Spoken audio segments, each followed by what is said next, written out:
ఉత్తరాంధ్ర ప్రజల చిరకాల కళ అంతర్జాతీయ విమానాశ్రయం. భోగాపురంలో అంతర్జాతీయ విమానాశ్రయం మరికొన్ని గంటల్లోనే ప్రారంభం కాబోతా ఉంది. దీనికి సంబంధించినంత వరకు భోగాపురంలో అల్లూరి సీతారామరాజు అంతర్జాతీయ విమానాశ్రయం సర్వం సిద్ధమైనటువంటి పరిస్థితి. మనం ప్రెసెంట్ అంతర్జాతీయ విమానాశ్రయం వద్ద ఉన్నాం. మనకు విజువల్స్ లో చూడొచ్చు. అల్లూరి సీతారామరాజు అంతర్జాతీయ విమానాశ్రయానికి సంబంధించినంత వరకు కూడా పూర్తిగా అన్ని ఏర్పాట్లను కూడా పూర్తి చేసినటువంటి సిచ్యువేషన్ అయితే కనిపిస్తా ఉందని చెప్పొచ్చు. ఇప్పటికే మనకి ఎడమ చేతి వైపు చూస్తే రన్వే ఇప్పటికే పూర్తిగా కంప్లీట్ అయినటువంటి పరిస్థితి. 4,500 కోట్ల వ్యయంతో మొదటి దశ టెర్మినల్ నిర్మాణానికి సంబంధించినంత వరకు కూడా పూర్తిగా జరిగినటువంటి సిచ్యువేషన్ అయితే కనిపిస్తా ఉందని చెప్పొచ్చు. అయితే దీనికి సంబంధించినంత వరకు కూడా మొదటి సంవత్సరానికి సంబంధించినంత వరకు 60 లక్షల మంది ప్రయాణికులు ప్రయాణించే విధంగా కూడా సామర్థ్యం కలిగినటువంటి ఇంటర్నేషనల్ ఎయిర్పోర్ట్ గా రూపుదిద్దుకున్నటువంటి పరిస్థితి అయితే కనిపిస్తా ఉంది.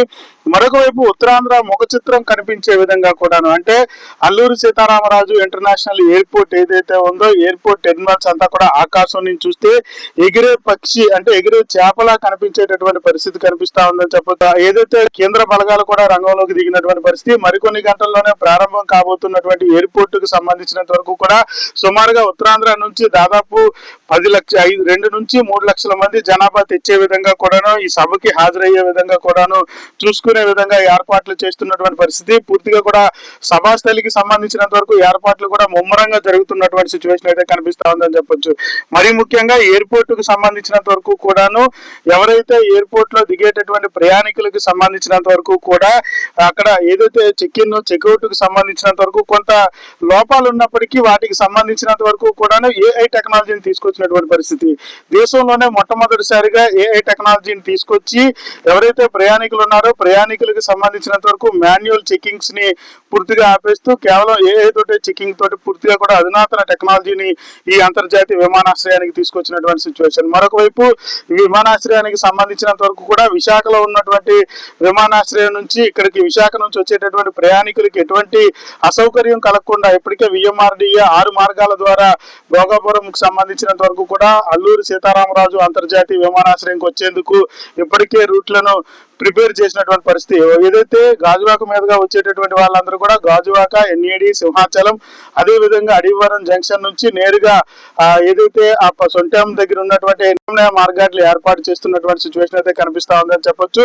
మరి ముఖ్యంగా సిటీకి సంబంధించినంత వరకు కూడాను విశాఖ సిటీ నుంచి 45 కిలోమీటర్ల దూరం ఉండేటటువంటి ఎయిర్పోర్ట్ కు సంబంధించినంత వరకు ప్రయాణికులు ఎటువంటి ఇబ్బంది కలగకుండా ఉండే విధంగా అత్యంత వేగంగా ఎయిర్పోర్ట్ కు వచ్చేలా కూడాను విఎంఆర్డీఏ రూపకల్పన చేసినటువంటి పరిస్థితి.